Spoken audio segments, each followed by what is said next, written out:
"You're going to need those," I said. My voice was terrifyingly calm. I pointed to the brand new designer baby stroller that had just been delivered to my house, the one my daughter-in-law, Sophia, wouldn't stop bragging about. She let out this little, arrogant laugh. "Need them for what, Maggie?" "For your new apartment," I said, "because you are not staying in my house 1 second longer. Get out!" The smirk vanished. "What are you talking about? You can't kick me out. I'm 7 months pregnant. What is Dave going to say?" "I don't care what Dave is going to say," I said, my hands clenching so tight I could feel my nails digging into my palms. "You have 10 minutes to pack a bag. 10. And then I am calling my brother. I'm calling Officer Joe, and I am having him arrest you for fraud and theft." You should have seen her face. That smug, entitled mask just melted away, replaced by raw animal panic. I know what you're thinking. It sounds horrible, doesn't it? A 62-year-old mother-in-law, a retired nurse, throwing her pregnant daughter-in-law out onto the street. But you weren't there. You didn't smell the chemicals. You didn't see me just 10 minutes before on my hands and knees on the back porch, my body shaking as I pulled the only thing I have left of my dead husband out of a garbage bag soaked in bleach. Let me tell you what really happened. Let me tell you about the last 8 months. The lies, the disrespect, the slow, quiet invasion of my home, and the morning my very last nerve finally snapped. It all started 8 months ago with a phone call in the middle of the night that I should have ignored. 8 months ago, I was just content. As content as a 62-year-old widow can be, I suppose. My name is Margaret, Maggie to my friends. I was a head nurse for 35 years. My house, just outside Chicago, was paid for. It was quiet. Too quiet sometimes. My husband, Frank, died 5 years ago. He was a firefighter. He ran into a building when everyone else was running out. That was Frank. He left a hole in this house that I just learned to live around. It was just me. Until that 3 a.m. phone call. You know the kind. The phone rings in the dead of night and your heart just stops. I grabbed it, thinking. I don't know what I was thinking. Mom? It was my son, Dave. He was crying. Not just sniffling. He was sobbing. "Dave? David, what is it? What's wrong?" "Mom, it's... Oh God, Mom, it's the apartment. There was a fire." I heard Sophia, my daughter-in-law, wailing in the background. She was 7 months pregnant. My blood turned to ice. "Is everyone okay? Is Sophia okay? The baby?" We're fine, he rushed out. "We got out, but Mom, everything's gone. The electrical panel, it just went up. Smoke everywhere. The kitchen is gone. Everything is ruined. We have nothing, Mom, nothing." My nursing instincts kicked in. Triage. Stop the bleeding. Fix the problem. "Where are you?" "In the car.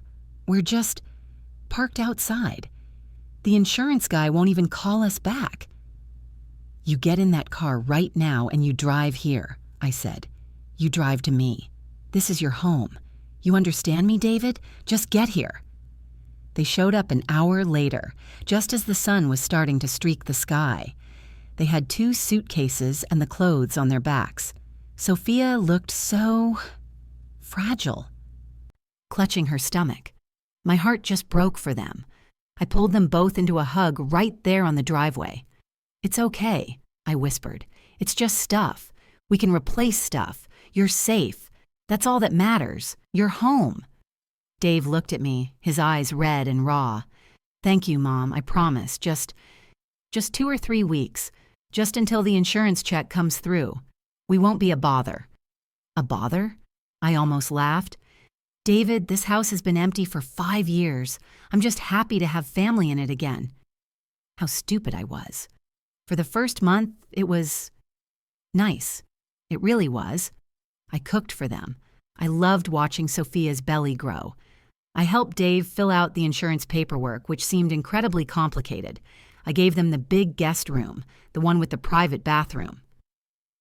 I started pulling out all of Frank's old baby pictures, getting the nursery ready in the room down the hall. The first sign, It was small. So small I brushed it off. I came home from the grocery store one afternoon, and the smell of bleach nearly knocked me over. "Sophia?" I called out, putting the bags on the counter. She came out of the living room, rubbing her back. "Oh, hi, Maggie. I just did a little rearranging." I walked in. The heavy gold-framed curtains that Frank and I had picked out, they were gone. In their place were these thin, gray, cheap-looking, sheer panels. "Oh," I said, a little stunned. Where did the old curtains go?" Sophia waved a hand dismissively. In the donation pile. They were so dated, Maggie, and they smelled like dust. This is much cleaner. It lets in more light for the baby." I didn't say anything. I just nodded. She was pregnant. Hormones. She wanted to nest. I understood that. But a week later, it was my garden. Frank and I had spent years on those rose bushes. They were my pride and joy. I went out one morning and Sophia was on the patio directing a college kid with a lawnmower. He was hacking them down, tearing them out. "Sophia, what are you doing?" She jumped, startled. "Oh, good morning. I didn't want to wake you. I found this guy. He's super cheap. We're clearing this all out." "Clearing it? Why?" "Well," she said, like it was the most obvious thing in the world. "We need a safe space for the baby. This whole area is just weeds and thorns. I'm going to put down that nice, soft astroturf here and maybe one of those plastic play sets. My roses, my husband's roses, gone. She's not even born yet, Sophia." She put her hands on her hips. "Maggie, it's called planning ahead. Don't worry. You'll thank me when Lily has a safe place to play." And that was the pattern. It wasn't a question. It was a statement. She wasn't asking me. She was informing me what was happening in my own home. But I'm a nurse. I'm a fixer. I'm a mother. You don't rock the boat when your son has just lost his home and your daughter-in-law is carrying your first grandchild. You just take a deep breath. You swallow the anger. You tell yourself it's temporary. You tell yourself it's not an invasion. It's just family. 2 months turned into 4. 4 turned into 6. The insurance problem was apparently a nightmare. "They're fighting us on everything, Mom," Dave would say, looking exhausted. "They're claiming the wiring was faulty." I just nodded. I paid the bills. All of them. The grocery bill tripled. The electric bill went through the roof. "The baby needs the thermostat at 72 degrees, Maggie," Sophia would state. Not ask, state. Then my granddaughter, Lily, was born. I was there at the hospital. I was the first one to hold her, and in that moment, when she wrapped her tiny little hand around my finger, all the resentment about the curtains, the roses, it just vanished. I was a grandmother. This perfect little girl was my family. I would do anything for her. Sophia knew it, and she used it. We got home from the hospital. I had the nursery all set up. 2 days later, Sophia finds me in the kitchen. She's holding Lily, using her like a little shield. "Maggie, we need to talk." "What's wrong, honey?" "The guest room. It's just not working. The baby needs quiet." "Your room," she said, "is at the other end of the hall. It's bigger, it's quieter. We need to swap." My room. The room I shared with Frank for 30 years. The room where he got dressed for his last shift. The room where I still kept his pillow next to me. "Sophia, that's my room. It has all my things. All of Frank's things are in the closet." She cut me off. Her voice turned sharp. "Are you really going to put your things ahead of your granddaughter's health? Lily hasn't slept for 2 nights. The noise from the street is waking her. Do you want her to be sick?" How do you argue with that? How do you say no when you're being accused of hurting your own grandbaby? So I moved. I packed my clothes, and I moved into the small guest room by the stairs. I watched as they hauled my bed, my life, out. The next day, I went to go into Frank's old den. It was my little office. It was where I paid my bills, where I kept my important papers, where I kept my spare checkbook in the desk drawer. The door was locked. I knocked. "Sophia." She opened it, looking annoyed. "Oh, hi, can I help you?" I looked past her. Everything was gone. Frank's desk, his chair, his old framed photos from the firehouse, all gone. Replaced by a $300 changing table, diaper pails, mountains of baby gear. What is this? Where's my desk? Oh, that old thing. I had Dave move it to the basement. It was taking up so much space. And honestly, Maggie, this is the only room on the main floor big enough for a proper changing station. It's just more convenient, you know? My desk, with my checkbook, in the damp basement. I need to get in there, Sophia. My bills are in that desk. Can it wait? She sighed. Lily's about to wake up for her feeding. Something inside me, a tiny little alarm bell, finally started ringing. This wasn't nesting. This was something else. This was an occupation. 2 months passed, 8 months total. I was living like a ghost in my own home. I was confined to the tiny guest room and the kitchen. Everything else was theirs. Then came last Tuesday, the day of the accident. I decided to run a test. I needed to know. I needed to know if I was crazy or if she was really this cold. I'm a nurse. I know how to fake a fall. It was 11 a.m. Dave was at work. Sophia was in the living room on her laptop scrolling through God knows what. I was at the top of the stairs. I let out a scream. A real one. And I thumped down hard on the last 3 steps, landing in a heap at the bottom. Oh God, I yelled. I grabbed my right hip. My hip, Sophia. I think I dislocated my hip. I can't move. She came running out, phone still in her hand. She stopped 5 feet away and just looked at me, not with panic, not with concern, with annoyance. "Maggie, get up. You're fine." "I'm not fine, Sophia. It really hurts. Please, call 911. I'm a nurse. I know the signs. I can't put weight on it. Please." She rolled her eyes. Actually rolled her eyes at me. "You're being dramatic. You probably just bruised it. I'm not calling an ambulance for a bruise." "Sophia, I'm begging you. I could be seriously injured." And this is what she said. The words I will never, ever forget. "I can't. I'm waiting for a delivery. It's the new stroller. It's signature required, and I am not missing it just because you're being a hypochondriac." She turned and went back to the living room. I just lay there, on the floor, for a full minute. The cold from the hardwood seeped into my bones, and I realized the truth. This woman would watch me die. The pain in my hip was fake, but the pain in my chest, that was real. I waited. 10 minutes later, the doorbell rang. I heard her, all smiles. "Oh, it's beautiful. Thank you so much." I used the railing, and with a lot of groaning, which by then wasn't all fake, I pulled myself up. I knew she was busy. She was in the living room, probably assembling the stroller.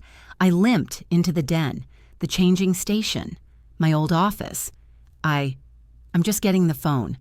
To call my brother, I said, my voice shaking with rage. She didn't even look up. "Whatever, Maggie." I went to the wall. The changing table was shoved right where my desk used to be. But the bottom drawer, it wasn't part of the changing table. It was one of the built-in drawers of the old desk unit. She hadn't emptied it. I pulled it open. There it was, my checkbook, the spare one. I opened the register. Check 101, $450. To a designer baby boutique, check 102, $300. To the Pampered Mama Day Spa, check 103, $600. To a purse website I didn't even recognize, check 104, $250. On and on. She hadn't just taken my room. She hadn't just disrespected my memories. She'd been stealing from me, forging my name, for months. All that talk about the insurance money being delayed, it was all a lie. They weren't broke. I was. They were funding this new luxury lifestyle with my retirement. With Frank's pension, I looked at the checks. And then I looked out the window, at those new curtains, at the AstroTurf, at the $800 stroller she was cooing over. And that's when I stopped being a nurse. I stopped being a mother. I became a widow, defending her home. I was standing in my old office, that checkbook shaking in my hand. My blood was so hot it felt like my skin was burning. The forgery, the theft. And that's when I smelled it. Underneath the smell of baby powder, a sharp chemical smell, bleach, and something else. Something foul. It was coming from the back porch. I walked, not limped. I walked out of the office past Sophia, who was busy trying to attach a cup holder to her new stroller. "Maggie, I need help with this." I ignored her. I followed the smell. It led me to the back door, the one that leads out to the porch where I keep the garbage cans. There was a single black trash bag tied shut sitting next to the door, but it was leaking. A sudsy gray water was pooling on my floor. "What is this, Sophia?" "What? Oh, it's just stuff from the hall closet. Don't worry, I'll have Dave take it out when he gets home." The hall closet. I didn't say anything. I opened the door. I grabbed the bag. It was heavy, soaking wet. I dragged it onto the porch and ripped the tie off. The smell of bleach and cheap laundry detergent was so strong it made my eyes water. And I saw it. Brown leather. My hand was shaking so hard I could barely. I reached in and I pulled it out. It was Frank's jacket, his favorite one, the vintage one he bought on his first year at the firehouse.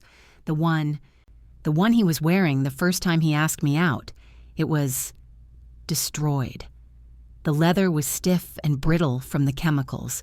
The lining was torn to shreds. It was soaking wet, dripping suds all over my feet. I plunged my hands back in. There was another, and another, all three of them, his entire collection, the only things in this world that still smelled like him. All of them ruined, drowned in bleach. I sank to my knees, right there on the porch. I couldn't breathe. I just held this wet, ruined piece of my husband in my hands. "Oh my God," Sophia said from the doorway. She wasn't horrified. She was annoyed. "I know, right? What a mess." I looked up at her. My vision was blurry. You did this." "Well, yeah," she said, crossing her arms. "Maggie, they reeked. They smelled like an old man in smoke. It was disgusting. I was just trying to clean them for you." "Clean them? With bleach? How was I supposed to know you can't wash leather? They just fell apart. They were old and cheap anyway. I was going to throw them out and buy you a nice new coat with, the baby money. Old and cheap. They reeked." That was the moment. That was the snap. I stood up. I walked past her, back into the house. I was holding the ruined jacket. I was dripping sudsy water all over her new stroller. And that's when I saw it, sitting on the kitchen counter, the box for her new designer stroller. The price tag was still on the box, $800. And I remembered the checkbook in my pocket. That's when I walked to the front door. That's when she followed me, asking about the stroller. "You're going to need those," I said. My voice was terrifyingly calm. I pointed to the stroller.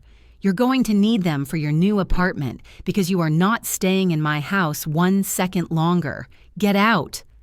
"What are you talking about? You can't kick me out. I'm 7 months pregnant. What is Dave going to say?" "I don't care what Dave is going to say," I said. "You have 10 minutes to pack a bag. 10. And then I am calling my brother. I'm calling Officer Joe, and I am having him arrest you for fraud and theft." Her face just melted. "Theft? What theft?" "You're a liar, Sophia," I said, and my voice was rising now. I threw the checkbook register on the table. $450 for a baby boutique, $300 for a spa day, $600 for a purse. You've stolen $2,500 from me. You forged my name. She went pale. Dave said it was fine. He said you wanted to help." Dave didn't know, I hissed. And you know how I know? Because Dave might be a fool, but he is not a thief.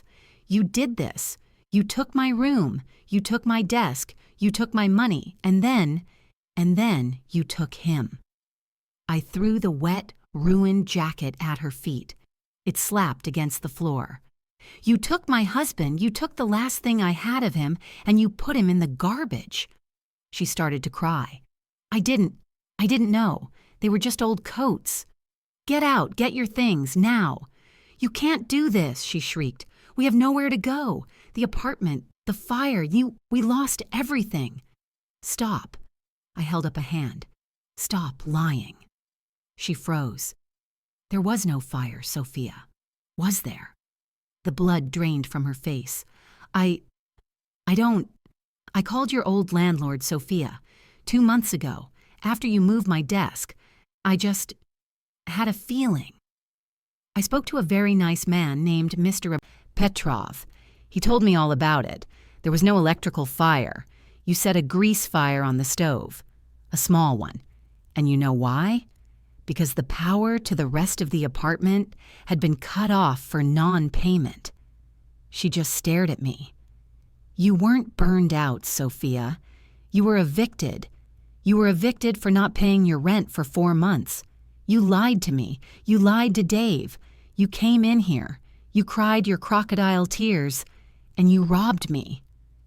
Just then, a car pulled into the driveway. It was my brother, Joe. I'd called him the second I pulled myself off the floor. He walked in, not in uniform, but he still looked like a cop. Big, solid. He just looked at Sophia, then at the checks on the table, then at the ruined jacket on the floor. Joe, I said, my voice shaking, this is Sophia. Sophia. This is my brother. Sophia started to sob. Please, please, I'll pay you back. Don't arrest me. The baby, think of the baby. Joe looked at me. Maggie, what do you want to do? I took a deep breath. I looked at this woman, this girl, who had destroyed so much, and I didn't feel anger anymore. I just felt empty and done. Here's what's going to happen, I said. I pulled a piece of paper from my pocket. It was a promissory note, a legal agreement. My brother had emailed it to me. You are going to sign this right now. It says you admit to borrowing $2,500 and you will pay it back with interest. Dave can sign it too when he gets here. And then you are going to pack. You have 10 days, not 1 day more. 10 days to find a new place to live. And if you are not out, Joe will come back. And he will arrest you for check fraud, which, he tells me, is a felony. She just nodded, tears streaming down her face. Okay, I'll sign. And you, I said, will never, ever speak to me again. You can talk to Dave, you can arrange to see Lily, but you and me, we are finished. She signed the paper. She went upstairs. I heard the drawers slamming. Joe stayed with me. He made me a cup of tea. He didn't say, I told you so. He just sat with me. When Dave got home, that was the hardest part. Seeing his face when I told him, when I showed him the checks, when he realized the fire was a lie, he just broke. But that's a whole other story. Those last 10 days were the loudest, heaviest silence I have ever lived in. Dave. God, when Dave came home, it was awful. I didn't have to say a word. He saw the promissory note on the table. He saw the checkbook. He saw the ruined jacket I had laid out. And I just told him. She was evicted, Dave. There was no fire. She's been stealing from me. He didn't yell. He didn't defend her. He just deflated. The man I raised just crumpled. He went upstairs. I heard him whisper. Then I heard him yell. Then I heard her shriek. For 10 days, they moved around this house like ghosts. Sophia never came out of the guest room. Dave just packed boxes. He looked hollow. The day they left, he stood at the front door. He had 2 suitcases, the same 2 suitcases they'd arrived with. All the new, expensive things. The stroller, the designer bags. They were all being returned. "Mom," he said, his voice cracking, I am so sorry. I didn't know about the checks. I swear to God. I believed her about the fire. I wanted to. I just nodded. I was so tired. "But you knew, Dave," I said, and my voice was quiet. "You didn't know about the checks, but you knew about the roses. You knew she moved me out of my bedroom. You knew she disrespected me every single day." I looked right at him. "You didn't want to see the rest because you were comfortable. You let it happen." He couldn't meet my eyes because it was the truth. "The payments," I said, not unkindly. "The first of every month." He nodded. "I'll get a second job." He didn't try to hug me. I didn't offer.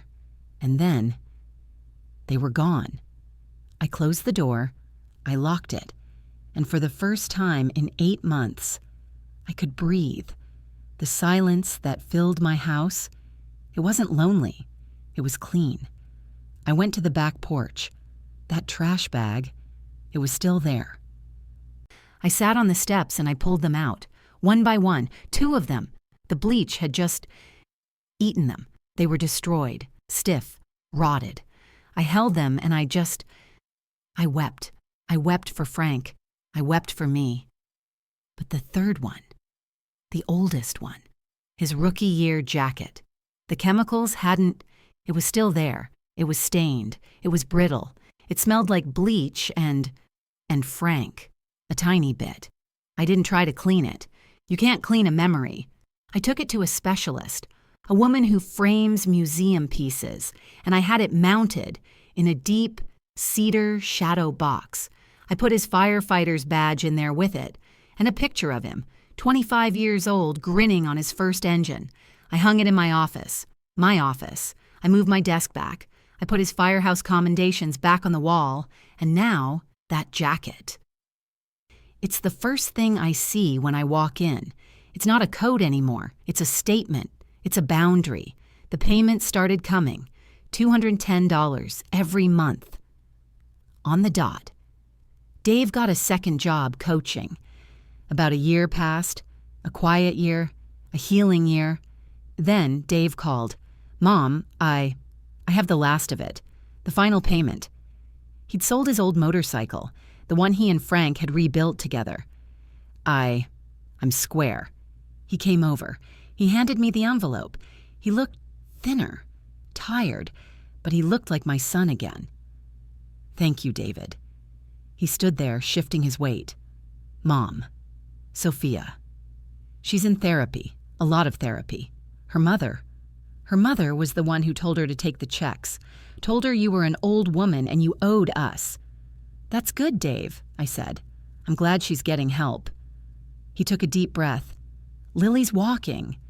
"Mom, she's talking. She says Fwank." She points at the pictures. My heart, it just ached. I know you're done with Sophia," he said, rushing his words. "And I get it. I do. But would you be willing to see me? And Lily? Not here, at the park, just for an hour." I looked at my son, and I thought about that little girl. "Yes," I said. "I'd like that, next Sunday at the park." We meet at the park now, every other Sunday. It's nice. I'm a grandmother. Dave and we're healing. Sophia? She stays in the car. The first few times she just stared out the windshield, but last week she looked at me, and she nodded. I nodded back. That's all.